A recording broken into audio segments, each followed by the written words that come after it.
Hi అండి, welcome to my channel. అందరూ బాగున్నారా? నేను కూడా బాగున్నా. మీరు కూడా బాగుండాలని మనస్ఫూర్తిగా కోరుకుంటున్నాను. ఇంకా ఇవాళ వ్లాగ్ వచ్చేసి కొన్ని మీల్ ప్రెప్స్ మీతో షేర్ చేయాలనుకుంటున్నాను.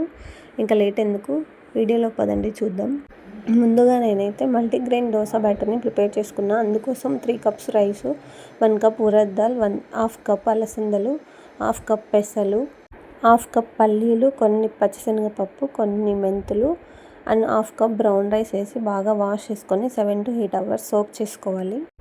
తర్వాత అవి మిక్సీ పట్టుకున్నప్పుడు 1 కప్పు అటుకులు కూడా బాగా వాష్ చేసుకొని సోక్ చేసుకొని అన్నిటినీ కలిపి మిక్సీ పట్టుకొని బ్యాటర్ ప్రిపేర్ చేసుకోవాలి. ఇలా చేసుకున్న బ్యాటర్ని ఫ్రిడ్జ్లో స్టోర్ చేసుకుంటే 2 to 3 days బ్రేక్ఫాస్ట్ ఈజీగా చేసుకోవచ్చు. కొంచెం లేట్గా లేచిన బ్యాటర్ రెడీగా ఉంటే దోశను ప్రిపేర్ చేసుకోవచ్చు. అలానే పొంగనాలు, ఊతప్పం ఇలా ఏదైనా చేసుకోవచ్చు ఒక బ్యాటర్ ఉంటే. పిల్లలు ఉన్న వాళ్ళైతే కంపల్సరీగా బ్యాటర్ ప్రిపేర్ చేసి పెట్టుకుంటే ఎప్పుడైనా అడిగినప్పుడు వెంటనే వేసేయచ్చు వాళ్ళకి. అండ్ నెక్స్ట్ పల్లీల పొడి.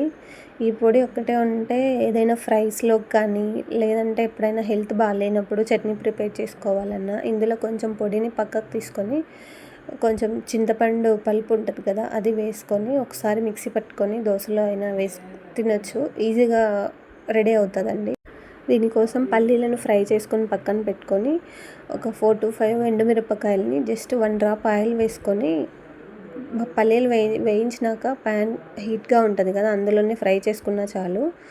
కొన్ని వెల్లుల్లి రెబ్బలు, సాల్ట్ వేసుకొని మిక్సీ పట్టుకోవాలి. నేనైతే కొంచెం బెల్లం యాడ్ చేస్తాను. మా సైడ్ మా అమ్మ వాళ్ళే ఇలానే బెల్లం యాడ్ చేస్తాడు. సూపర్ టేస్టీగా ఉంటుంది పొడి.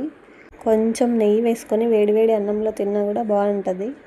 అండ్ నెక్స్ట్ పుట్నాల పొడి అండి, అదే పప్పుల పొడి. ఇదైతే ఉప్మా అండ్ ఉగ్గానీలో వేసుకొని తింటారు మా సైడ్ అయితే. మేము ఇలానే తింటాము. ఈ పొడి అయితే దోశ మీద వేసుకోవడానికి అండ్ ఏదైనా బ్రోకలీ ఫ్రై ఇలా ఫ్రై చేసుకోవడానికి పొడి రెడీగా ఉంటే ఈజీగా ఫ్రైస్ చేసుకోవచ్చు. వీటి కోసం పప్పులు, కారం పొడి అండ్ వెల్లుల్లి, సాల్ట్ వేసుకొని మిక్సీ పట్టుకొని ఏదైనా గ్లాస్ కంటైనర్లో స్టోర్ చేసుకోవాలి. అండ్ నెక్స్ట్ వచ్చేసి కొబ్బరి పొడి అండి.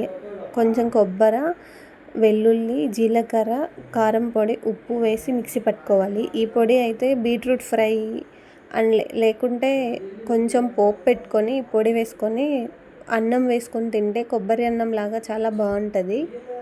తర్వాత ఇక్కడైతే మునగాకు కారం పొడి చేస్తున్నానండి. తెలుసు కదా మునగాకు వల్ల ఎన్ని ప్రయోజనాలు ఉన్నాయో మన హెల్త్కి. అందుకోసం నేను ఊరు నుంచి వస్తూ ఊర్లో మునగాకు దొరికితే అక్కడే డ్రై చేసుకొని వచ్చాను. వీటి కోసం ఒక కడాయిలో కొంచెం ఆయిల్ వేసుకొని పచ్చిశనగపప్పు, ఉరద్ దాల్ అండ్ కొంచెం నువ్వులు, కొన్ని మెంతులు వేసుకొని బాగా ఫ్రై చేసుకోవాలి. అండ్ అలాగే కొన్ని ధనియాలు, ఎండుమిరపకాయలు కారంకి సరిపడా వేసుకోవాలి. ఇవన్నీ బాగా ఫ్రై అయ్యాక కొంచెం కరివేపాకు నేను ఇందులోనే యాడ్ చేస్తున్నాను. ఎందుకంటే నా దగ్గర మునగాకు ఆల్రెడీ డ్రై అయి ఉంది. అందుకోసమే కరివేపాకుని ముందే యాడ్ చేసుకొని ఇక్కడ ఫ్రై చేసుకుంటున్నాను. ఇవన్నీ బాగా ఫ్రై అయ్యాక స్టవ్ ఆఫ్ చేసుకొని కొన్ని వెల్లుల్లి రెబ్బలు, కొంచెం చింతపండు, అలాగే డ్రై అయిన మునగాకు వేసుకొని ఇంకొంచెంసేపు అలా ప్యాన్ హీట్ ఉంటుంది కదా, ఆ హీట్కి ఫ్రై అవుతుందని వేసాను. ఇవన్నీ బాగా చల్లారాక మిక్సీ పట్టుకోవాలండి. మీ దగ్గర ఫ్రెష్ మునగాకు ఉంటే మునగాకు, కరివేపాకుని సపరేట్గా ఫ్రై చేసుకోండి క్రిస్పీ అయ్యే వరకు. అంతే అండి, సింపుల్గా మునగాకు కారం పొడి రెడీ అవుతుంది. వేడివేడి అన్నంలో వేసుకొని తిన్నా లేదంటే కొంచెం దోశ మీద అలా స్ప్రెడ్ చేసుకున్నా కూడా బాగుంటుంది. తెలుసు కదా మునగాకు వల్ల మనకు ఎన్నో హెల్త్ బెనిఫిట్స్ ఉంటాయి అనేసి. అందుకోసమే ఇలా రెడీ చేసి పెట్టుకుంటే మనకు కావాలి అన్నప్పుడు కొంచెం వేసుకొని అలా తినేయచ్చు. ఇలా చేసుకున్న పొడిని ఒక గ్లాస్ కంటైనర్లో స్టోర్ చేసి పెట్టుకోవచ్చు. ఇవి పొడులన్నీ బయటే స్టోర్ చేసుకున్న 1 month పాటు ఉంటాయండి, ఏం కాదు. ఇవన్నీ నేను సైడ్ బై సైడ్ ప్రిపేర్ చేశాను. వీడియో క్లిప్పింగ్ బాగా నీట్గా ఉండాలనేసి ఇలా యాడ్ చేశానండి. ఇలా సైడ్ బై సైడ్ చేసుకోవడం వల్ల టైం సేవ్ అవుతుంది. అలానే మిక్సీ జార్ కూడా ఎక్కువ కడగాల్సిన అవసరం లేదు. ఎందుకంటే ఇవన్నీ పొడులే కదండి, ఏం కాదు అలా చేసుకున్నా కూడా. ఇంకా ఇక్కడైతే చింతపండు పేస్ట్ ప్రిపేర్ చేసుకుంటున్నాను. దీనికోసం చింతపండుని తీసుకొని కొన్ని వేడి నీళ్ళు వేసుకోవాలి. బాగా మెత్తగా సాఫ్ట్ అవుతుంది వేడి నీళ్ళు వేసుకోవడం వల్ల. అలా అంతా ఇలా పేస్ట్ లాగా అయినాక మిక్సీ జార్లో వేసుకొని మిక్సీ పట్టుకొని ఒక స్ట్రైనర్లో వేసుకొని ఇలా స్ట్రెయిన్ చేసుకోవాలండి. అవసరమైతే కొన్ని వాటర్ వేసుకొని ఇలా బాగా పల్ప్ అంతా కిందకు వచ్చేలాగా పట్టుకోవాలి. ఇలా ప్రిపేర్ చేసి పెట్టుకోవడం వల్ల మనకి చట్నీలో అయినా, సాంబార్లో అయినా, ఏదైనా పులుసు కూరల్లో అయినా వేసుకోవచ్చు. నేనైతే ఎక్కువ నానబెట్టడం మర్చిపోతాను కర్రీస్ చేసే ముందు. అందుకోసమే ఇలా చేసి పెట్టుకొని ఫ్రిడ్జ్లో పెట్టుకుంటానండి. ఇలా పల్ప్ అంతా వచ్చాక స్టవ్ మీద పెట్టుకొని బాగా సిమ్లో పెట్టుకొని బాగా మరిగించుకోవాలి. అందులో ఉన్న వాటర్ అంతా అబ్జర్వ్ అయ్యే వరకు బాగా ఉడికించుకోవాలి సిమ్లోనే పెట్టుకొని. ఇలా వీడియోలో చూపించినట్టుగా ఇలా థిక్గా రావాలండి. ఆ థిక్గా ఫామ్ అయ్యాక స్టవ్ ఆఫ్ చేసుకొని అది కూల్ అయ్యే వరకు పక్కన వదిలేయాలి. ఇలా కూల్ అయ్యాక ఒక గ్లాస్ కంటైనర్లో స్టోర్ చేసుకొని ఫ్రిడ్జ్లో పెట్టుకోవాలి. మనం ఎప్పుడు కావాలంటే అప్పుడు యూస్ చేసుకోవచ్చు. ఇలా చేసుకోవడం వల్ల నాలాగా ఎవరైనా మర్చిపోయే వాళ్ళు ఉంటారు కదా, వాళ్ళకి యూజ్ అవుతుందని షేర్ చేస్తున్నాను. అండ్ కొంచెం టైం సేవింగ్ అనే చెప్తాను. నేనైతే బాబు పుట్టాక ఇలా చిన్నవన్నీ మర్చిపోతుంటానండి. అందుకోసమే ఇలా చేసి పెట్టుకుంటాను.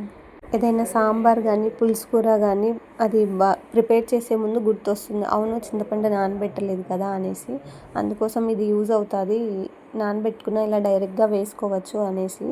ఇంకా ఇలా మిగిలిన పల్ప్ అంతా దేవుని సామాన్లు క్లీన్ చేసుకోవడానికి యూజ్ చేయొచ్చు, పడేయాల్సిన అవసరం లేదు. ఇంకా ఇక్కడైతే జింజర్ గార్లిక్ పేస్ట్ ప్రిపేర్ చేసుకున్నాను.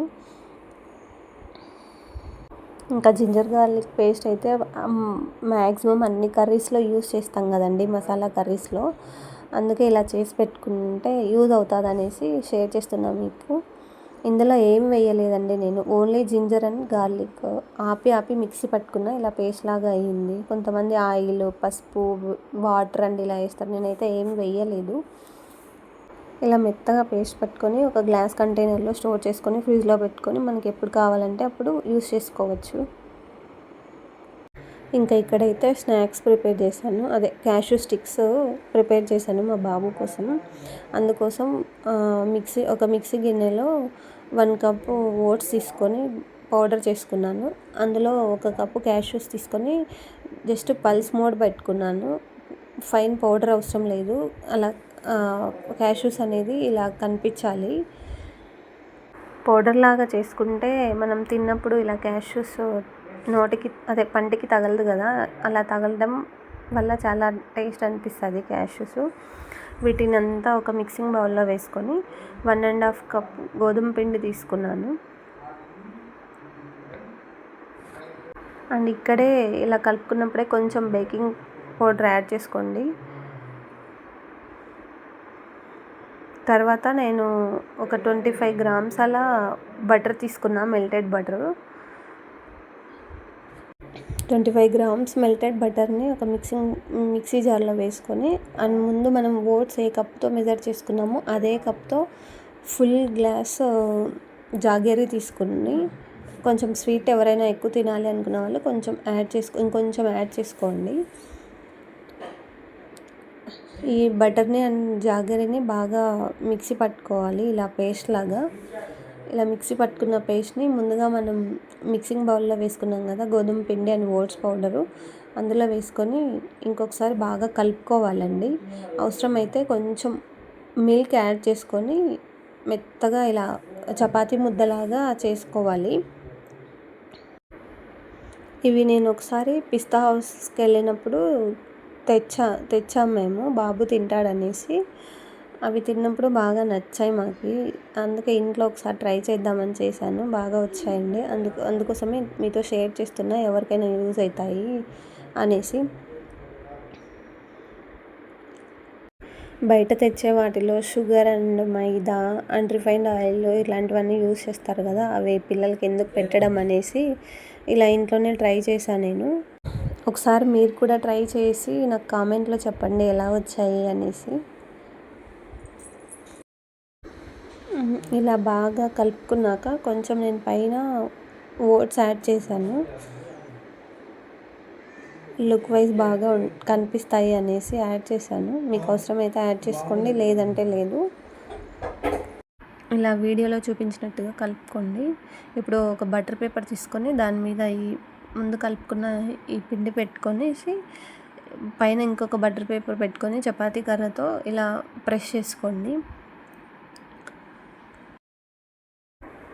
ఇలా స్టిక్స్ మనకి ఏ థిక్నెస్ కావాలో ఆ థిక్నెస్ వచ్చే వరకు ఇలా చపాతీ కర్రతో ఒత్తుకొని తర్వాత పైన ఉన్న బటర్ పేపర్ తీసేసి నైఫ్తో సైడ్స్ అంతా అడ్జస్ట్ చేసుకోవాలి. ఎందుకంటే మనం స్టిక్స్ని కట్ చేసుకున్నప్పుడు సైడ్స్ అంతా ఈక్వల్గా ఉంటే నీట్గా ఉంటుంది కట్ చేసుకోవడానికి కూడా. అండ్ మనకి ఏ సైజులో కావాలో ఆ సైజులో ఘాట్లు పెట్టుకొని ముందుగా ప్రీ హీట్ చేసుకున్న కడాయి ఉంటుంది కదా, ఆ కడాయిలో పెట్టేసుకోవాలి. అడుగు మందంగా ఉన్న కడాయిని పెట్టుకోండి.